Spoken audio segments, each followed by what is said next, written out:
Hello Native Health Team.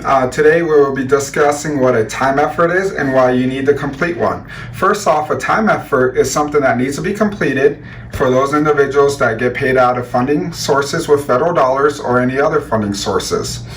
So the purpose of the time effort we're explaining today is because everybody will be getting paid out of the Payroll Protection Program funds, and when and if the program funds are forgiven, the program funds turn into federal dollars. So we need everybody to complete this to ensure we're in compliance with federal regulations and when it comes time for the single audit. So I'm going to have Amanda Watch here today to explain the step-by-step on how to complete the time effort.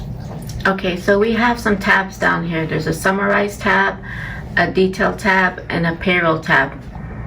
So the first thing we're going to do is go to the payroll tab right here. And there with your name will be located here with your contract codes and your percentages right here. So what you will need to do is find out what the programs are right next to your contract codes, and then go to the detail tab. And then when you go to the detail tab, the information you need to fill out is in this area right here. Okay, so let's see. I am in contract 1050, 230, and 9900. So 25, 60, and 15. So let's see, I'm in 1050-401.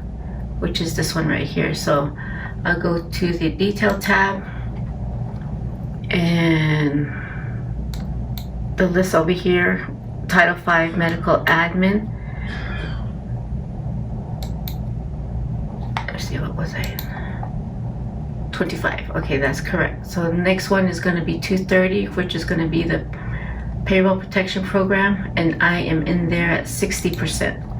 So I'm going to go back to detail and put the protection program at 0.6. And then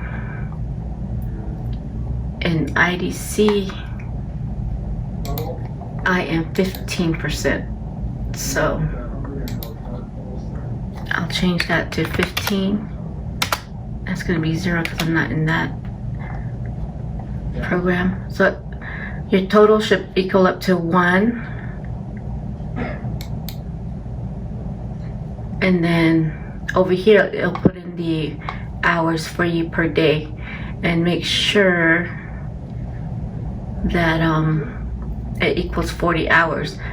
Also, if you work overtime, you can put the overtime up here. And let's say I work 5 hours overtime in this first week, so I'll put 45 hours that week, and then I work 40 hours the second week, which will give me a total of 85 hours. Okay, and then the last thing you need to do is go to the summarize page, and I'm going to choose my name, and then how many hours of overtime did I say I worked? 5 hours. So let's say I work on Friday 3 hours overtime and 2 hours overtime. So that's all you need to do is change that up here. And it matches 85 hours and 85 hours here. And this should come from the other page at 100%. So you don't touch any of these, just this part right here. And that is it. Thank you for watching our video, and if you have any questions, you can call either Cody at extension 3112, and my extension is 3119.